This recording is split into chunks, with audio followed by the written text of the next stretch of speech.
Good evening, नमस्कार। मैं अनुराग दीक्षित आप सभी का एक बार फिर से हार्दिक स्वागत करता हूं आपके अपने official YouTube channel maths by Anurag Dixit में। उम्मीद है मेरी आवाज़ आप सभी तक पहुंच रही होगी और वीडियो भी आपको स्पष्ट रूप से ही दिखाई दे रहा होगा। ठीक है, तो आरआरसी ग्रुप डी के लिए जो हम लोग पढ़ाई कर रहे हैं उसमें आज जो है ये इसका दूसरा सेट है।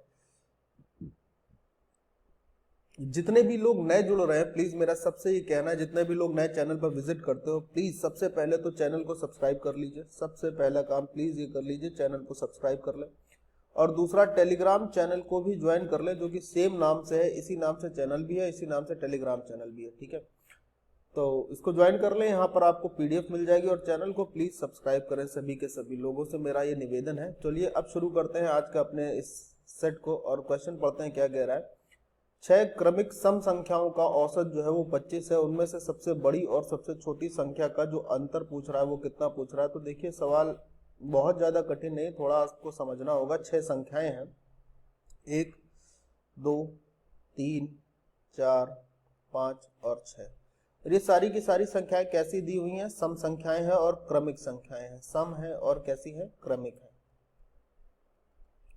अगर ये संख्याएं सम और क्रमिक है तो इनके बीच का जो एवरेज होगा वो यहाँ कहीं लाई होगा, जो कि ये दिया है 25, क्योंकि एवरेज होता है ठीक मिडिल नंबर। ठीक है, अब अगर ये 25 है तो इससे पहले वाली संख्या क्या रही होगी? 24, उससे पहले वाली संख्या 22 होगी और उससे पहले वाली संख्या 20 होगी। ऐसा इसलिए क्योंकि सब क्रमिक है और सम है। इसके बाद वाली संख्या होगी 25 के बाद 26 और फिर होगी 28 और फिर होगी 30। तो कह रहा था सबसे बड़ी और सबसे छोटी संख्या के बीच का अंतर आपको बताना था, तो ये अंतर हो गया 10। ऑप्शन नंबर बी इसका सही जवाब हो जाएगा। नेक्स्ट क्वेश्चन को बढ़ते हैं, देखते हैं क्या है। अगला क्वेश्चन ये रहा आपके सामने। ठीक है, क्वेश्चन क्या कह रहा है जरा ध्यान से पढ़िएगा और उसके बाद हम लोग आगे पढ़ेंगे। एक रेलगाड़ी बालीगंज से सियालदह 20 किलोमीटर प्रति घंटे की औसत गति से चलती है और 30 किलोमीटर प्रति घंटे की औसत गति से वापस आ जाती है। उस रेलगाड़ी की पूरी यात्रा के दौरान औसत चाल कितनी? बहुत सरल क्वेश्चन है। ठीक है, इसको तो सबको को पता होगा कि औसत चाल क्या होती है, एवरेज स्पीड क्या होती है।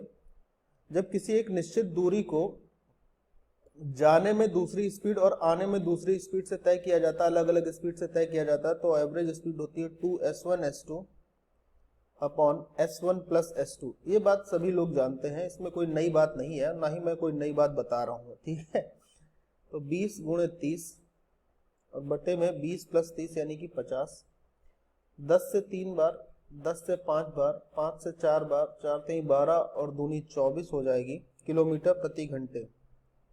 ये इसकी एवरेज स्पीड हो जाएगी। ऑप्शन डी इसका सही जवाब हो जाएगा। तो मतलब एक सीरीज में ये सबसे सरल सवाल अगर देखा जाए तो है। अगला सवाल हम लोग देखते हैं क्या है। नेक्स्ट क्वेश्चन ये आ गया आपके सामने, देखिए क्या कह रहा है।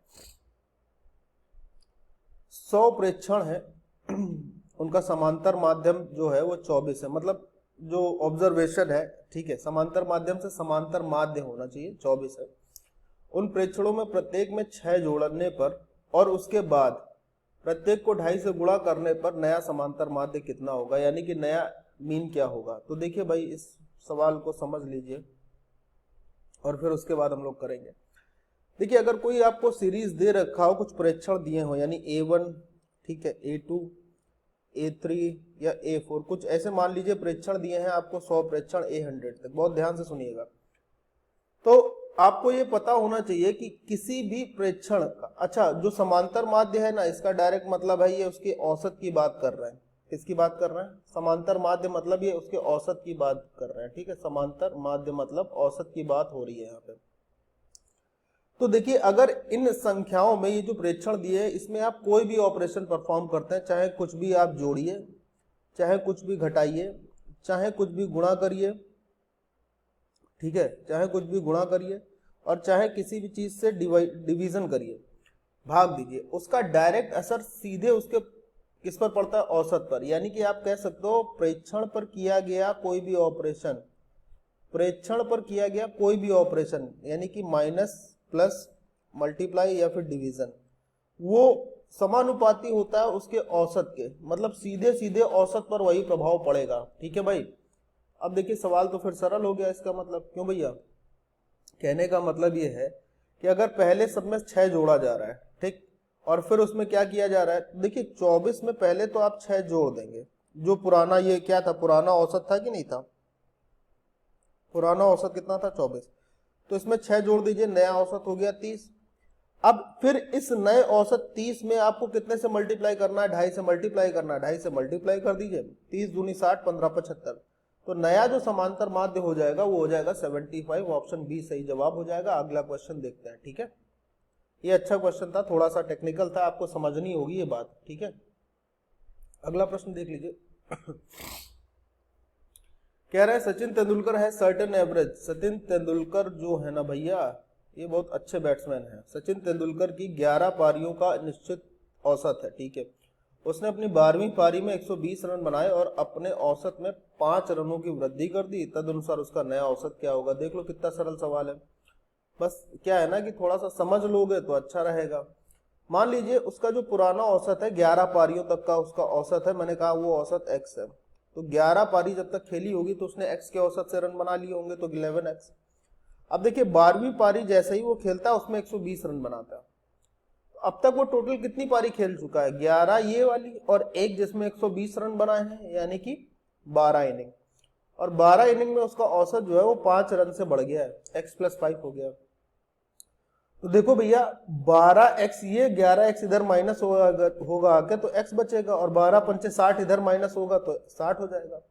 यानी पुराना औसत क्या रहा 60। अब नए औसत की अगर बात किया तो आपने देखा है कि नया औसत x+5 था, यानी कि 60 + 5 हो जाएगा, और 60 + 5 का मतलब क्या होता है, नया औसत 65 हो जाएगा, 65। ऑप्शन नंबर सी जवाब हो जाएगा। इसमें क्या होगा ना, ज्यादातर जल्दी में बच्चे क्या करेंगे, ये आंसर लगाएंगे और चले आएंगे, क्योंकि ये ऑप्शन में भी है। गलती यहाँ पर होने की गुंजाइश है, और कोई गलती आपसे नहीं होगी, ये मुझे पता है। समझदार हो आप लोग। अगला प्रश्न देखिए। क्या है अगला प्रश्न, 11 परिणामों का औसत 50 है। चलिए भैया देख लेते हैं, 11 परिणाम है, उनका औसत 50 है। यहां पर लिख लेता हूं परिणाम, यहां पर लिख लेता हूं औसत, यहां पर लिख लेता हूं कुल, यानी कि इनका टोटल, ठीक है। तो अगर 11 परिणामों का औसत 50 है तो इसका गुणा करने पर ही कुल आएगा, तो ये हो जाएगा 550। अब इसमें से पहले 6 परिणाम जो है, इन 11 परिणाम में से पहले 6 परिणाम जो है उनका एवरेज कितना है, 49 है। तो अगर ये 50 होता तो 300 हो जाता, यानी इनका टोटल होगा 294। और फिर आखिरी के कितने, और आखिरी के 6 का जो परिणाम है, आखिरी के जो 6 है ना, इनका जो औसत दे रखा है वो कितना दे रखा है, 52 दे रखा है। 6 पंचे 30 और 6 दूनी 12, 312 ये हो गया, ठीक है। अब क्या हो रहा है, देखिए ये जो परिणाम थे 6 और +6 ये कितने हो गए टोटल 12, लेकिन हमने इनिशियली देखा था अपने पास परिणाम तो 11 ही थे। अच्छा अब इनका टोटल देख लेते हैं कितना हो जाता है, 4 और 2 6, 9 और 1 10 के 0, 1 लगेगा हासिल, 3 2 5 और 1 6, 606 इनका टोटल हो गया। भैया समझो बात को, कितना हो गया 606। तो भैया अब 12 परिणामों का टोटल मिल रहा है 606। तो ये भी आपको पता है कि इन 6 और इस 6 में एक 6 ऐसा होगा जो कोई ना कोई कॉमन होगा, और वो कॉमन कौन सा होगा, छठा परिणाम होगा, क्योंकि हमेशा पूछा आपसे वही जाएगा जो कॉमन होता है। तो 11 परिणामों का योग इसमें हम घटा लेते हैं, यानी कि कितना 550 घटा लेते हैं। तो जैसे ही आप 550 घटाओगे तो यहाँ पर एक परिणाम आएगा, और यहाँ पर आ जाएगा आपके पास 6 और 5। और ये जो एक परिणाम आया है ना, ये वही कॉमन परिणाम है जिसको हम लोगों ने, जो आपसे पूछा गया है, यानी कि ये छठा रिजल्ट है, छठा परिणाम है। तो छठा परिणाम क्या आ गया भाई आपके पास, आप बताओगे, 56 आ गया, ये इसका सही जवाब हो गया। आंसर टिक करिए, आगे बढ़ते हैं। क्लियर होगी बात, सिंपल सी थी। अगला क्वेश्चन देख लीजिए भैया। पढ़िए तो जरा थोड़ा सा। एक व्यापारी को 25 मीटर कपड़ा बेचने पर, बहुत ध्यान से समझना सवाल कहां पर है, बेचने पर 5 मीटर कपड़े के बिक्री मूल्य के बराबर में लाभ होता है। अच्छा ठीक है, तदनुसार उस व्यापारी का लाभ प्रतिशत कितना है। अब जल्दबाजी में क्या होगा ना, ये सवाल बच्चों के द्वारा गलत कर दिया जाएगा, जल्दबाजी में, सिर्फ जल्दबाजी में, और कोई बात नहीं है इसमें, है ना, ऐसा कोई कठिन सवाल नहीं। ध्यान से देखो, मैंने कहा भैया कोई व्यापारी जो है ना वो 1 मीटर कपड़ा बेचता है 1 रुपए का, 1 मीटर कपड़ा बेचता है 1 रुपए का, ये मैंने कहा बेचता है, यानी 1 मीटर कपड़े का विक्रय मूल्य क्या है, विक्रय मूल्य है 1 मीटर कपड़े का 1 रुपए, ठीक। अच्छा जी, तो मुझे ये बताओ 25 मीटर कपड़ा वो कितने का बेचेगा, भाई 25 मीटर कपड़ा सर वो 25 रुपए का बेचेगा, यानी टोटल विक्रय मूल्य आपके पास आ गया, कितना आ गया, 25 रुपए। अच्छा एक चीज और देखो जरा, इसमें एक बात लाइन जोड़ी गई है कि उस बंदे को जो प्रॉफिट हो रहा है, जो लाभ हो रहा है, वो 5 मीटर कपड़े के विक्रय मूल्य के बराबर होता है। तो 1 मीटर कपड़े का अगर विक्रय मूल्य 1 रुपए है तो 5 मीटर कपड़े का विक्रय मूल्य 5 रुपए, यानी उसको प्रॉफिट 5 रुपए का हो रहा है। अब अच्छा मेरे दोस्त तुम मुझे ये बताओ कि प्रॉफिट बराबर क्या होता है, तो आप यही तो कहोगे ना कि एसपी माइनस सीपी। तो प्रॉफिट 5, एसपी 25, सीपी हमें पता नहीं था, अब यहां से सीपी आ जाएगा, सीपी कितना आ जाएगा, 20 आ जाएगा। और आपको निकालना था लाभ का प्रतिशत, तो लाभ का प्रतिशत कैसे निकलेगा, लाभ का प्रतिशत तब निकलेगा जब आप प्रॉफिट ऊपर रखोगे, सीपी नीचे रखोगे और 100 से मल्टीप्लाई कर दोगे। तो प्रॉफिट का मतलब 5 रुपए, सीपी मतलब 20 रुपए, 100 से मल्टीप्लाई मतलब कितना आ गया, 20 पंचे 100, 5 पचम 25। तो उसको कितने का प्रॉफिट हो रहा है, 25% का। Option A answer. Next question, ये लो भाई पढ़िए तो जरा। ए बी को एक सूटकेस 10% लाभ पर बेचता है, बी उसे सी को 30% लाभ पर बेचता है। सी ने उसके लिए 2860 रुपए दिए हो तो ए ने उसे कितने रुपए में खरीदा था। बहुत ध्यान से देखो भाई, ए ने कितने रुपए में खरीदा था नहीं पता, लेकिन ये पता है 10% प्रॉफिट पर बेचा। 10% का मतलब होता है 1/10, यानी जो चीज 10 की खरीदी उस पर 1 लाभ लोगे तो कितने की बेचोगे, 11/10 की। तो ए ने जब बेची होगी बी को तो 11/10 की कीमत रही होगी, हाँ या ना का जवाब देते रहिएगा, ठीक है। तो यहां पर ये आ गया बी की कीमत। अब बी ने क्या किया, बी ने भी 30% का प्रॉफिट लिया। 30% का मतलब क्या होता है भाई, 3/10, यानी जो चीज 10 की होगी वो 3 प्रॉफिट कमा के देगी तो 13/10 की हो जाएगी। और बी ने जब सी को बेचा है तो 13/10 का बेचा है, और टोटल सी ने पैसा कितना दिया इसके लिए, 2860 रुपए, है ना। एक लाइन में सवाल होने होते हैं। देखिए तो जरा, 13 दूनी 26, 13 दूनी 26, 11 से काट लीजिए, 11 दूनी 22, 20 आ गया। 10 गुणे 10 100, 100 गुणे 20 क्या होता है, 2000 रुपए। तो ए ने उसके लिए कितने रुपए दिए थे, ए ने उसे खरीदा था 2000 रुपए में। अगर ये पूछ ले, ऑप्शन नंबर यहां पर हो गया सी आंसर, लेकिन अगर ये पूछ लेता बी ने कितने रुपए में खरीदा था, तो जब ए से बी के पास अगर ट्रांसफर हुई थी चीज तो 10% का प्रॉफिट था। अगर इसने 2000 रुपए में खरीदा है तो 10% उसका जब ऐड करोगे तो 2200 रुपए हो जाएगा, तो बी की कीमत निकल आती। सिंपल सी बात है, ये एडिशनल मैंने बता दिया, इसकी जरूरत फिलहाल इस सवाल में तो नहीं थी, है ना। अगला सवाल देखते हैं।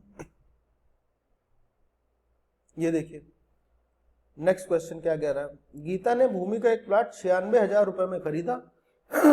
अच्छा, उसका 2/5 भाग 6% की हानि पर बेचा। ओके, अब वह शेष भाग बेचकर कुल 10% का लाभ कमाना चाहती है। कुल, इस बात पर भी ध्यान दीजिएगा।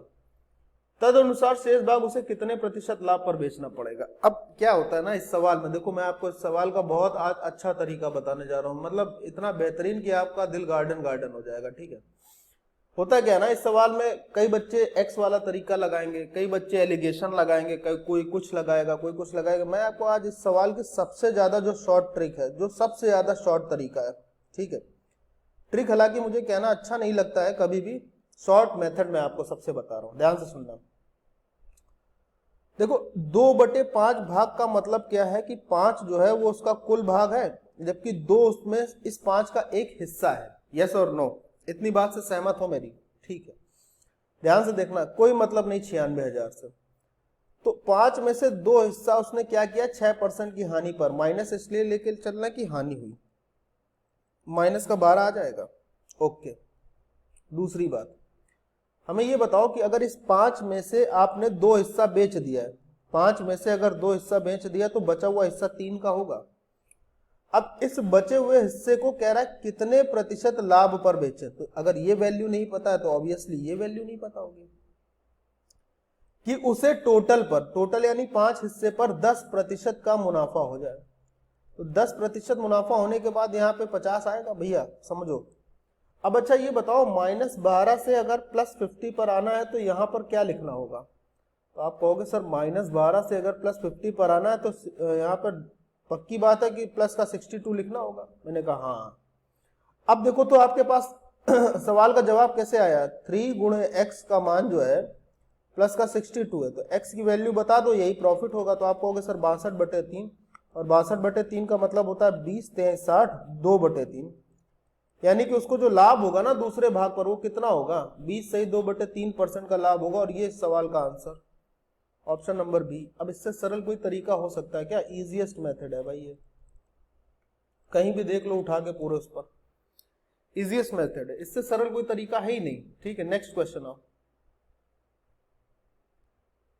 देखिए अगला सवाल और पढ़िए। एक वस्तु को 15% लाभ पर बेचा गया, ठीक है। अगर उसे 27 रुपए अधिक मूल्य पर बेचा जाता तो लाभ 20% का होता। उस वस्तु का लागत मूल्य क्या है। बहुत ध्यान से इस सवाल को पढ़ना, क्योंकि इस सवाल को पढ़ने के बाद गलती होने की गुंजाइश ज्यादा होती है, वो भी आप लोगों से। ठीक है, ध्यान से समझो मैं क्या बोल रहा हूं। मैंने कह रहा है किसी वस्तु का जो लागत मूल्य है मैंने मान लिया 100% है। ठीक, देखो पहली स्थिति के अनुसार ये कहा जा रहा है कि उसे 15% के लाभ पर बेचा जा रहा है, तो 15% के लाभ पर अगर बेचोगे 100 की चीज को तो 115% की बेचोगे, है ना भाई, यस और नो। हाँ सर। अब क्या करते हैं, अब अगर इस 115 पर 27 रुपए जोड़ दिए जाए, मतलब 115 को तो बेच ही रहते 115% का, अगर इसमें 27 रुपए और बढ़ा दें तो लाभ जो है ना इस पर वो 20% का हो जाता है, यानी कि ये लाभ हो जाता है 20% का। तो अब अगर चीज की जो कीमत होगी वो होगी 120%। कहने का मतलब ये सवाल का सिर्फ इतना है कि 115 और 120 के बीच का जो डिफरेंस है 5% का, वही तो 27 रुपए बढ़ने का कारण है भाई। बोलो हाँ या ना। हाँ सर। तो इस 5% का की कीमत जो है वो कितने रुपए है, 27 रुपए। तो हमें निकालना था लागत मूल्य यानी 100 का, तो 100 तो इसका 20 गुना होता है, तो हमें इसका भी 20 गुना कर देना होगा। तो 27 गुणे 20 क्या होता है, 540 रुपए, यानी कि उस वस्तु की लागत कीमत कितनी होगी, 540 रुपए। Option number C answer. Next देखिए अगला सवाल, क्लियर था ना बात। हाँ बहुत बढ़िया, चलिए नेक्स्ट क्वेश्चन देखते हैं। 17 गेंदों को 720 रुपए में बेचने पर 5 गेंदों की लागत मूल्य के बराबर में हानि हुई है। एक गेंद का मूल्य क्या है ये पूछ रहा है, एक गेंद कितने रुपए की। बहुत अच्छा सवाल है, अगर आप ध्यान से समझेंगे तो आपको आएगा, नहीं समझेंगे तो हम बताएंगे। ठीक है, देखो मैंने क्या कह लिया, एक गेंद का लागत मूल्य हमें नहीं पता था, तो हमने कह दिया भाई कि जो लागत मूल्य था ना एक गेंद का लागत वो x रुपए हमने मान लिया, इतने की लागत थी।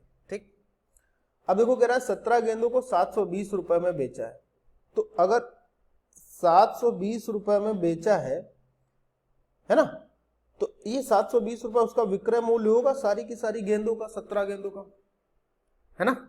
और अगर एक गेंद की कीमत है x रुपए, तो 17 गेंद की कीमत कितनी होगी, खरीद मूल्य 17x, तो ये सीपी हो जाएगा। अच्छा देखो क्या कह रहा है, उसमें जो हानि हुई है वो हानि कितनी गेंदों के बराबर है, 5 गेंदों की लागत मूल्य के बराबर। तो जो लॉस आएगा वो कितना आएगा, एक गेंद की कॉस्ट प्राइस x है, तो 5 गेंदों की कितनी होगी 5x, ये लॉस के बराबर है। हाँ या ना। बोले हाँ सर कोई दिक्कत नहीं है। मैंने कहा पक्की बात, बोले हाँ सर। तो मैंने कहा आगे बढ़ जाए, बोले यस सर। तो मैंने ठीक है, देखो फिर अब क्या, अब लॉस बराबर क्या होता है आपको पता है, लॉस बराबर होता है CP minus SP, right.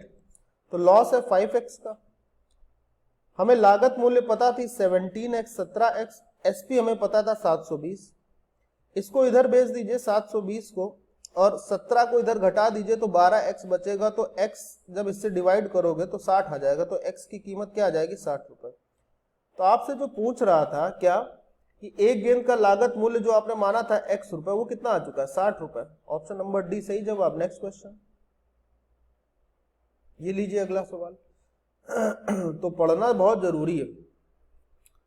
Saurabh ने 30 किलोग्राम चावल 10 रुपए प्रति केजी की दर से खरीदे और 35 किलोग्राम चावल 11 रुपए पर केजी की दर से खरीदे। उसने दोनों को मिला दिया, अच्छा किया। तब उसे अगर 30% का लाभ प्राप्त करना हो, अच्छा, तो उसे कितने रुपए पर केजी के हिसाब से बेचना चाहिए चावल। देखिए कितना सरल सवाल है, एक लाइन में आंसर आएगा, खामखा की इसमें मतलब कुछ नहीं करना।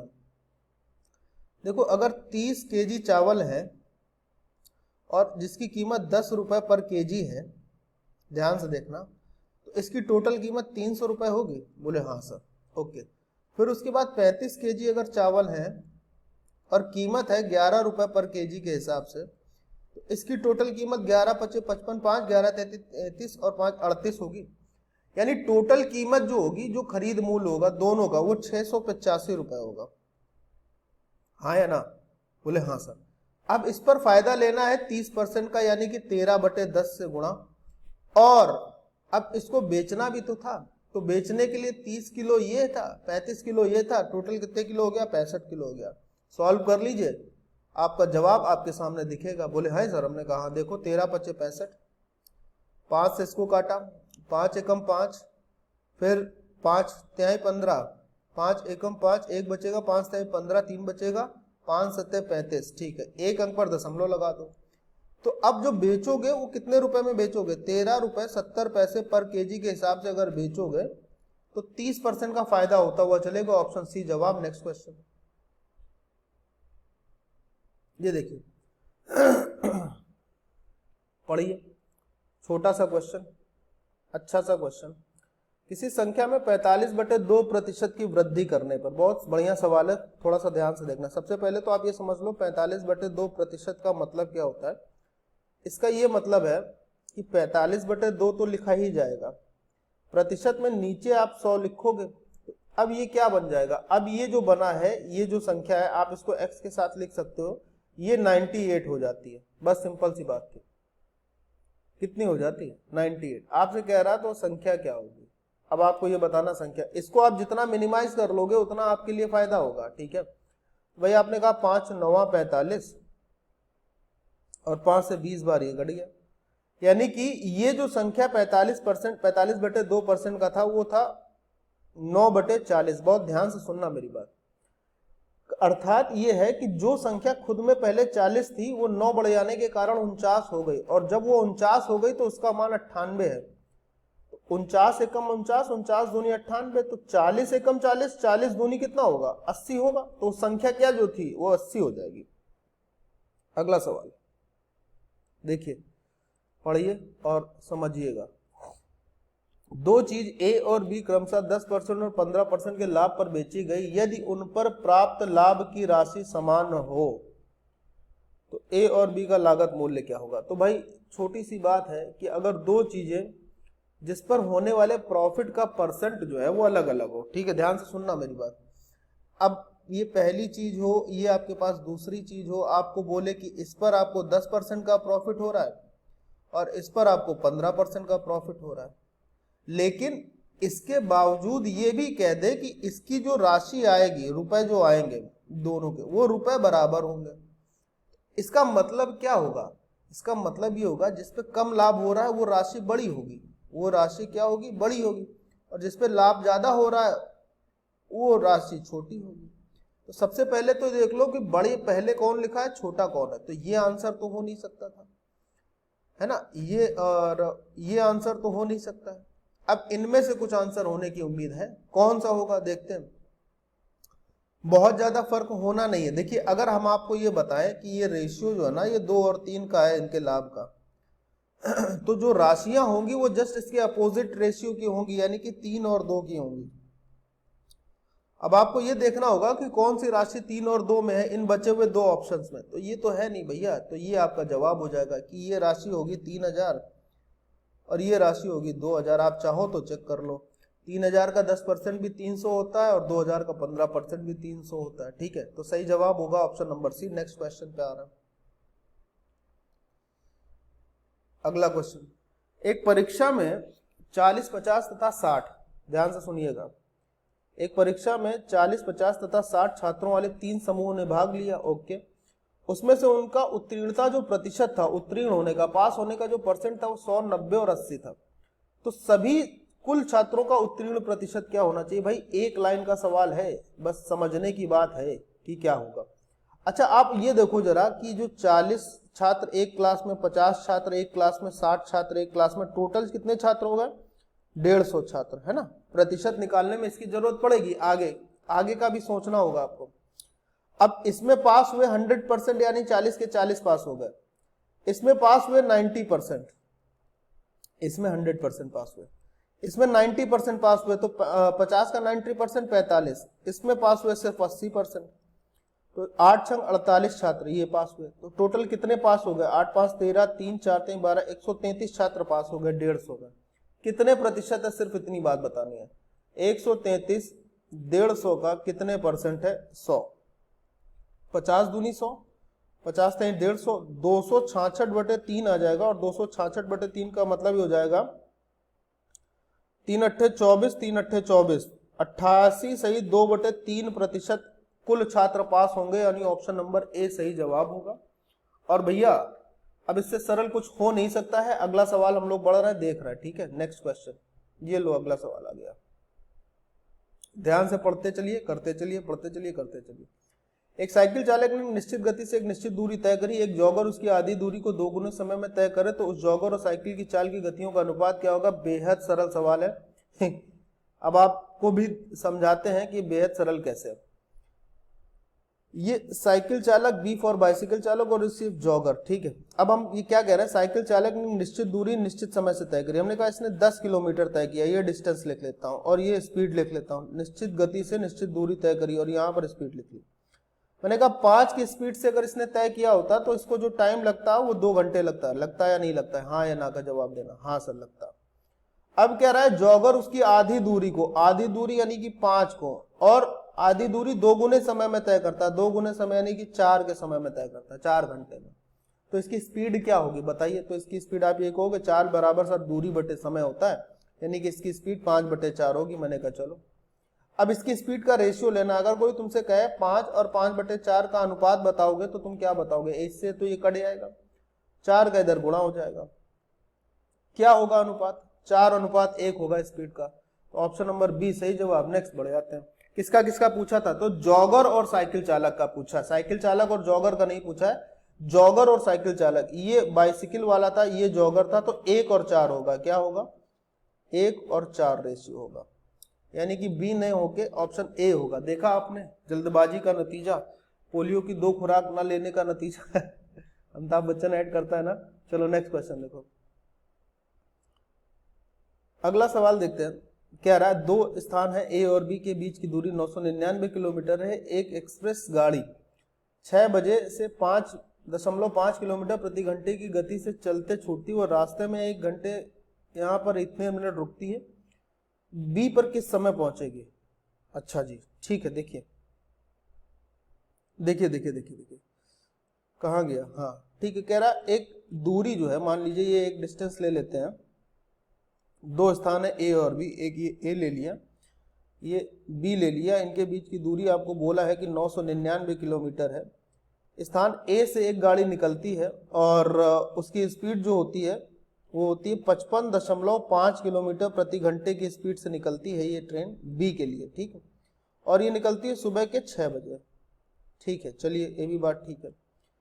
अच्छा, मैं आपसे ये कहूं कि अगर कोई ट्रेन इतनी दूरी इस गति से तय करे तो उसको समय कितना लगे? तो आप कहोगे सर 999 किलोमीटर की दूरी है और 55.5 किलोमीटर प्रति घंटे की रफ्तार से अगर तय हो रही, तो 111 से ये 90 बार में कट जाएगा, 111 से 5 बार में कट जाएगा, 5 से ये 18 बार में कट जाएगा, तो उसको 18 घंटे लगेंगे।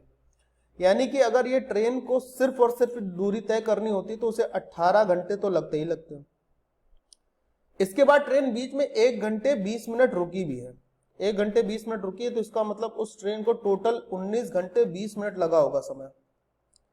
अब अगर ये सुबह 6 बजे कोई ट्रेन निकली तो 6 बजे से 19 घंटे के बाद क्या टाइम रहा होगा? 6 बजे से 19 घंटे के बाद रात में 1 बजा होगा, और रात में मतलब दिन का 1, अगले दिन का 1, और उसके बाद 20 मिनट और लग गए होंगे, तो ये क्या समय रहा होगा? 1:20, लेकिन सुबह का, अगली सुबह का। तो सही जवाब क्या होगा? ऑप्शन नंबर ए सही जवाब। नेक्स्ट क्वेश्चन, ये देखो अगला सवाल दिख रहा है? दिख तो रहा होगा, बेहतरीन दिख रहा होगा, कोई समस्या नहीं है। तो देखो भाई अगला सवाल देखो, एक लड़का अपने घर से 4 किलोमीटर प्रति घंटे की चाल से चलता अपने विद्यालय 10 मिनट पहले पहुंच जाता है। अगर वो 3 किलोमीटर प्रति घंटे की चाल से चले तो 10 मिनट देरी से पहुंचता है, तो उस घर से विद्यालय की दूरी क्या है? ये सवाल ऐसा होता है कि इसका आंसर चंद सेकंड में आ जाता है, यानी कि 4 किलोमीटर आ जाएगा, ठीक है। अब देखिए जब कभी भी आपसे ऐसा सवाल पूछेगा तो आप क्या करोगे, दूरी निकालने के लिए आप लिखोगे S1 इंटू S2 अपॉन में, ये फॉर्मूला ना भी याद रखोगे तो भी हम बता देंगे, दोनों दी हुई स्पीड का गुणा कर लीजिए और नीचे ही उन स्पीड का अंतर लिखिए। उसके बाद अब समय की बात करें, देखिए अगर एक बार पहले पहुंचे और एक बार बाद में पहुंचे तो दोनों को जोड़ लीजिए। दोनों बार अगर वो पहले पहुंचे तो घटाना होगा, और दोनों बार अगर वो बाद में पहुंचे तो भी घटाकर समय लेना होगा। तो यहाँ एक बार पहले एक बार बाद में था, 10 10 20 हो जाएगा, और 20 बटे इसको घंटे में बदल लेंगे 60 हो जाएगा। S1 क्या है 4, S2 क्या है 3, दोनों का अंतर 1 आया, और यहाँ पर क्या हो जाएगा 1 बटे 3, 3 से 3 कटे आएगा, घर से विद्यालय की दूरी हो जाएगी 4 किलोमीटर। और ये इस सवाल का सही जवाब ऑप्शन बी, खत्म खल्लास। नेक्स्ट अगला सवाल, इसी तरीके से आपको करने हैं सवाल, ठीक है, इसमें बहुत ज्यादा समय नहीं लगाना है। क्या कह रहा है, दो रेलगाड़ी एक ही दिशा में गतिशील हैं, तो चलो भाई दो रेलगाड़ी को एक ही दिशा में गतिशील कर लेते हैं। एक रेलगाड़ी ये हो गई और दूसरी रेलगाड़ी ये हो गई, ठीक। दो रेलगाड़ी एक ही दिशा में गतिशील है, एक की स्पीड 40 किलोमीटर प्रति घंटे, मान लीजिए ये स्पीड 40 किलोमीटर प्रति घंटे, और दूसरे की स्पीड 20 किलोमीटर प्रति घंटे। मैंने कह दिया इसकी स्पीड 20 किलोमीटर प्रति घंटे हो गई। आगे क्या कह रहा है, कहता है कि उनमें से तेज गाड़ी धीमी पे बैठे हुए व्यक्ति को, इसमें कोई एक व्यक्ति बैठा है, ठीक है, कोई व्यक्ति बैठा है और इस व्यक्ति को ट्रेन 5 सेकंड में क्रॉस कर लेती है, तो तेज गाड़ी की लंबाई क्या होगी। ठीक है, मैंने कहा तेज गाड़ी की लंबाई L1 है, धीमी गाड़ी की लंबाई L2 है। अब जब स्थिति दोनों गाड़ी सेम दिशा में चलती है तो उनकी स्पीड का अंतर लिया जाता है, तो 40 और 20 का अंतर ले लिया गया। अब इसको हमने मीटर पर सेकंड में बदलना ही होगा क्योंकि समय सेकंड में दिया था। अच्छा, अब जरा ध्यान से समझने की बात यहाँ पे है, इस ट्रेन में आदमी बैठा है और ये ट्रेन जो है पहली वाली इस आदमी के रिस्पेक्ट में सवाल में है, इस आदमी को पार कर रही है। और ट्रेन जब आदमी को पार करती है तो सिर्फ अपनी लंबाई के बराबर दूरी चलती है और ये दूरी 5 सेकंड में तय की गई है। तो इधर क्या आ जाएगा 20 पंचे 100 बटे 18, 20 पंचे 100 बटे 18, और इधर है L1 अपॉन 5। ठीक है, कोई दिक्कत, तो ये 50 बटे 9 हो जाएगा और ये हो जाएगा 250 बटे 9। 250 बटे 9 का मतलब क्या, 250 बटे 9, ठीक तो है, और 250 बटे 9 का मतलब होता है 9 दूनी 18, 7 बचेगा, 9 सत्ते 63, 7 बचेगा, 9 से भाग दिया है, यानी पहली ट्रेन की लंबाई जो हो जाएगी वो कितनी हो जाएगी 27 सही 7 बटे 9 मीटर। ऑप्शन सी सही जवाब। नेक्स्ट क्वेश्चन, अगला सवाल, पढ़े दिन 5,000 रुपए पर 3 वर्षों का 10% वार्षिक दर से चक्रवृद्धि ब्याज कितना होगा। ब्याज पूछ रहा चक्रवृद्धि, तो देखिए भाई 10 की चीज क्या होगी 11 की हो जाएगी। 10% का मतलब ये होता है कि 1/10, जो चीज 10 की थी वो 11 की हो जाएगी, और ऐसा 3 साल तक हुआ है। 10 की चीज 11 की, 10 की चीज 11 की, 10 की चीज 11 की। अब ध्यान से सुनना, ये हो गया 1000, ये हमारा मूलधन चल रहा है, ये हमारा मिश्रधन चल रहा है, ठीक है, और ये हो गया 1331। तो यहां पर जो मूलधन है ना वो 5000 दिया है, तो इस हिसाब से अगर देखोगे तो ये इसका 5 गुना है। अब हमसे पूछ रहा था ब्याज, ब्याज क्या होता है भैया, ब्याज तो इन दोनों का, चक्रवृद्धि ब्याज जो होगा वो तो इन दोनों का अंतर होगा, और ये अंतर कितना दिख रहा है 331 का, इसका भी 5 गुना करेंगे क्योंकि ये 5 गुना हुआ था, इसका 5 गुना करोगे तो 1665 आ जाएगा, और यही इसका चक्रवृद्धि ब्याज हो जाएगा। 1665 क्यों आएगा, 3 एकम 5 एकम 5, 5 से 15, 1655 आएगा, तो यही इसका आंसर हो जाएगा, ऑप्शन नंबर बी। लीजिए सवाल खत्म हो गया साहब, अगला सवाल देख लीजिए। ठीक है, थोड़ा एक्सप्लेन करके बता रहे हैं इसलिए आज जो हो सकता है 40 मिनट के आसपास हो जाए, लेकिन बहुत ज्यादा तो नहीं होगा। वह राशि ज्ञात कीजिए जिस पर 3/2 वर्षों में 10% वार्षिक ब्याज की दर पर अर्धवार्षिक जोड़े गए चक्रवृद्धि ब्याज और उसके साधारण ब्याज का अंतर 244 होगा। ध्यान से देखो, अगर 10% वार्षिक ब्याज की दर से, 10% वार्षिक की दर पर, ठीक है, वार्षिक अगर हो तो इसकी दर पर 3/2 वर्ष का जो ब्याज होगा ना, 3/2 वर्ष समय का जो ब्याज होगा वो 15% होगा। करेक्ट, ठीक। आगे हम करें, अगर ये दर पर अर्धवार्षिक जोड़े गए ब्याज की बात करें, अगर अर्धवार्षिक चक्रवृद्धि ब्याज की, तो अर्धवार्षिक में रेट ऑफ इंटरेस्ट तो आधी हो जाती है, लेकिन समय क्या हो जाता है, पूरा 2 गुना हो जाता है, यानी कि ये हो जाएगा 3 वर्ष। क्या हो जाएगा, 3 वर्ष। अब इसका मतलब 5% का मतलब होता है 1/20 भाग, और 20 का 3 गुना क्या हो जाएगा, बोलो, 20 का 3 गुना हो जाएगा 8000, है ना। तो ये राशि अगर आप 8000 मान लो यहाँ पर, तो उसका 1/20 भाग, पहला साल ब्याज मिलेगा 400, ठीक। दूसरे साल क्या मिलेगा, 400 तो मिलेगा, 400 का 1/20 भाग यानी 20 और मिलेगा। फिर तीसरे वर्ष 400 तो मिलाई प्लस 20 मिलाई, फिर 400 का 1/20 भाग, फिर 20 का 1/20 और मिलेगा। 420 पे इसका 1/20 भाग यानी 21 और मिला, बोलो हाँ या ना, बोले ठीक है सर, कोई दिक्कत नहीं। और अगर इसका 15% निकाले तो 15 अट्ठे कितना होगा भाई, 120, यानी कि 1200 रुपए। तो अब देखो जरा, साधारण ब्याज है इस हिसाब से 1200, और यहाँ पे 4 4 8 4 12 20 20 60 और एक 61 रुपए अंतर पड़ रहा है। कितना पड़ रहा है अंतर, इस हिसाब से 61 रुपए पड़ रहा है। तो अगर राशि आपकी 8000 है तो अंतर 61 रुपए आ रहा है, और ये अंतर होना चाहिए 244 रुपए का, यानी कि इसका 4 गुना होना चाहिए। ये समझ पाए ना, ये 1261 आएगा टोटल यहाँ का साधारण ब्याज। तो इसका 4 गुना क्या होगा, इसका 4 गुना होगा, यानी कि जब राशि 32,000 होगी ना, तो उस पर जो अंतर पड़ेगा वो 244 का पड़ेगा। तो आंसर क्या हो जाएगा, राशि 200 मतलब 32,000। ठीक है, थैंक यू। अगला सवाल ये रहा आपका नेक्स्ट क्वेश्चन। चलिए देखा जाए क्या कहता है।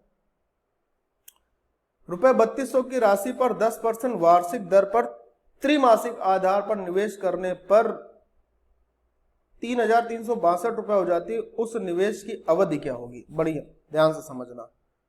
3,362 रुपए, यानी कि जो 3200 रुपए की राशि है, इसको चक्रवृद्धि ब्याज पर निवेश किया गया और ये हो गई 3,362 रुपए। यानी देखा जाए तो जो चक्रवृद्धि ब्याज है वो 162 रुपए है।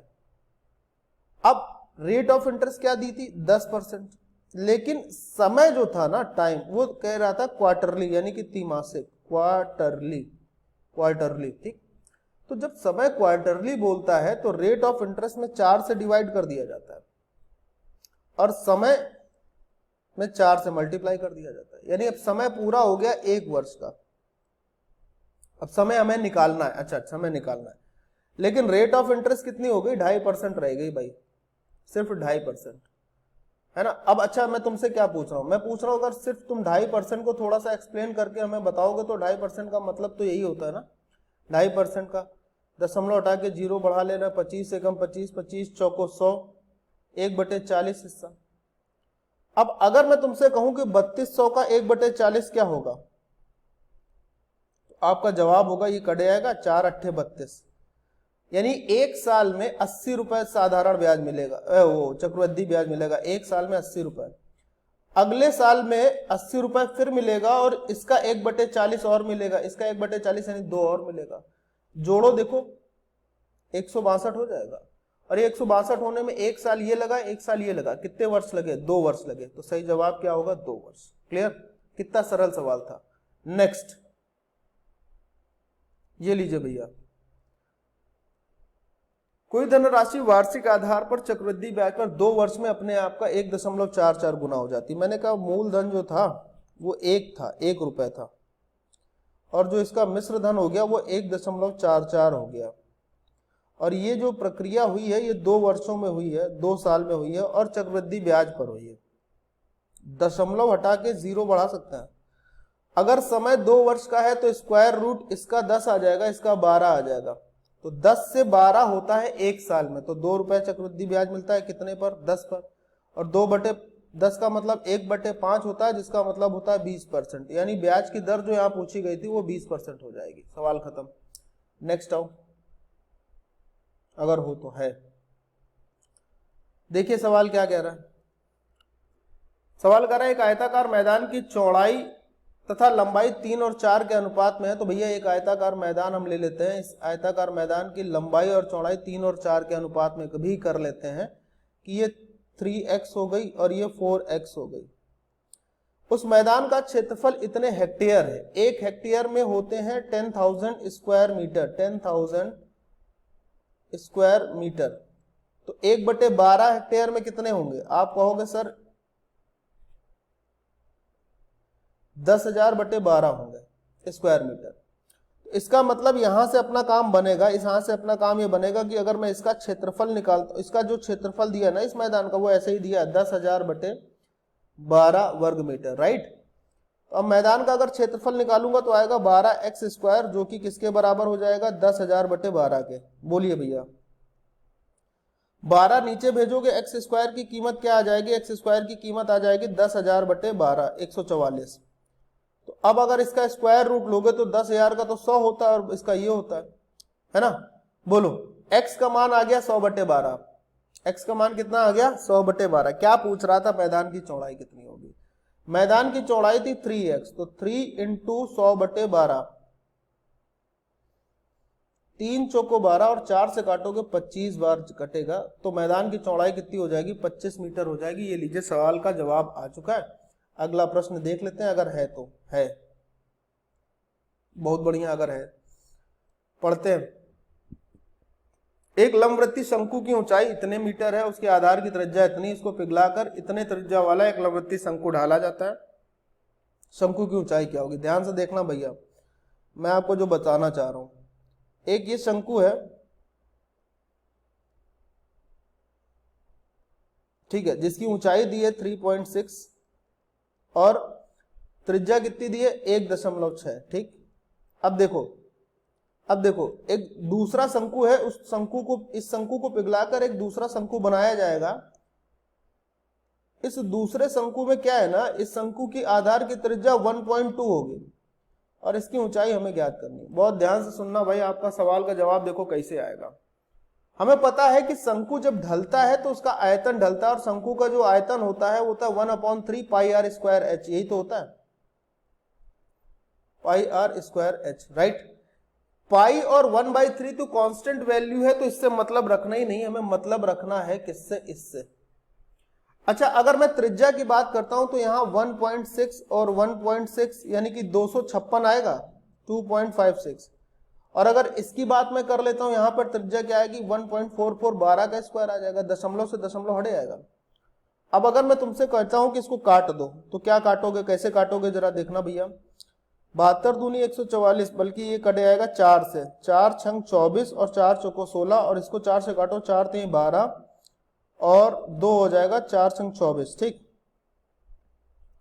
और किसी से कटना है, ये 4 से फिर कटे आएगा 16 और 4 से 9, यानी कि जो आप देख पा रहे हो कि त्रिज्या का जो अनुपात आ रहा है वो 16 से 9 हो रहा है। तो अगर त्रिज्या का अनुपात 16 से 9 हो रहा है, ये रेडियस का रेशियो है R1 और R2, अगर त्रिज्या का अनुपात 16 से 9 हो रहा है तो ऊंचाई का अनुपात इसका जस्ट अपोजिट होगा, यानी कि 9 से 16 होगा। क्या होगा? 9 से 16। तो पहले जो ऊंचाई थी वो 3.6 थी, यानी कि इसका 0.4 गुना। तो यहां भी जो ऊंचाई आएगी इसका भी 0.4 गुना होगी, 16 चौको 64, यानी नई ऊंचाई क्या होगी? 6.4। ऑप्शन नंबर सी आंसर सही जवाब। Next question. अच्छा, ये आखिरी क्वेश्चन भी है, हमें ऐसा लग रहा है, ठीक है।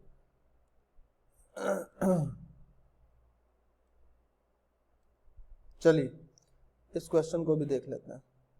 ये क्वेश्चन क्या है, किस तरीके से पूछा जा रहा है। इस क्वेश्चन में पूछा गया भैया, एक आयत का क्षेत्रफल एक वर्ग के क्षेत्रफल का 3 गुना है। तो दो चीजें हैं अपने पास, एक आयत है एक वर्ग है। तो पहले तो हम आयत कर लेते हैं, ये हो गई एक आयत, और दूसरा क्या है? एक वर्ग है, तो ये हो गया एक वर्ग। ठीक, एक आयत का क्षेत्रफल एक वर्ग के क्षेत्रफल का 3 गुना है, ठीक है। इसका क्षेत्रफल जो है इसका 1/3 है। उस आयत की लंबाई 20 सेंटीमीटर है, चौड़ाई, और उसकी चौड़ाई वर्ग की भुजा का 2/3 गुनी है। तो इसका मतलब यह है कि अगर वर्ग की भुजा 2 के अनुपात में है तो इसकी जो चौड़ाई होगी वो 3 के अनुपात में होगी, 2/3 गुनी, 3/2 गुनी, सॉरी। तो वर्ग की भुजा क्या होगी? अच्छा, अब जरा ध्यान से सुनना जरा, अगर मैं ये बोलूं थोड़ी देर के लिए तो इसकी ये भुजा भी 2x ही होगी। अगर मैं बोलूं कि इसका क्षेत्रफल 400 है तो भाई सिंपल सी बात, इसका क्षेत्रफल 3 गुना यानी 1200 होगा। यस और नो? ठीक, बोलो, क्लियर है इतनी बात? हाँ सर क्लियर है, कोई दिक्कत नहीं। तो अब अगर यहां से x का मान निकाला जाए, तुम यहां से भी निकाल सकते हो, उसमें तुम्हारी कोई दिक्कत नहीं है कि 4x स्क्वायर का मान अगर 400 है तो x बराबर क्या आ जाएगा, 10 आ जाएगा। अगर x यहां पर 10 रखो, तुम ध्यान से देखना, अगर x 10 रखो तो क्या ये 1200 आ रहा है, नहीं आ रहा है ना। इसका मतलब 400 की जगह कुछ और क्षेत्रफल आपको लेना होगा, बल्कि इसमें कोई समस्या वाली बात नहीं थी, आप इसको कर लो 4x स्क्वायर, इसको छोड़ दो 4x स्क्वायर। तो अगर ये 4x स्क्वायर तो ये इसका 3 गुना होगा 12x स्क्वायर। अब तो मुझे सिंपल बताओ कि आयत का जो क्षेत्रफल होता है वो क्या होता है, लंबाई गुणा चौड़ाई, यानी कि 20 × 3x का जो मान है वो 12x स्क्वायर के बराबर है। x से x का काम खत्म, 3 से 4 बार घटेगा, 3 चौको 12 और 4 से 5 बार ये घटेगा, x का मान 5 आ जाएगा। अगर x का मान 5 आ गया तो 5 दूनी क्या होता है 10, तो ये 10, तो ये 10, ये 10। तो वर्ग की जो भुजा पूछ रहा था वो कितनी हो जाएगी, वर्ग की भुजा जो हो जाएगी वो हो जाएगी कितनी, 10 सेंटीमीटर, राइट। कोई दिक्कत तो नहीं है, जरा देख लीजिए, बता दीजिए, देख लीजिए, बता दीजिए, ठीक है। तो उम्मीद करते हैं कि ये सेशन आपको अच्छा लगा होगा। जितने भी लोग नए सेशन में हैं प्लीज चैनल को सब्सक्राइब कर लो, प्लीज सब्सक्राइब कर लो। ग्रुप डी के लिए स्पेशल बैच है और पीडीएफ के लिए टेलीग्राम चैनल ज्वाइन कर लो। धन्यवाद, थैंक यू सो मच।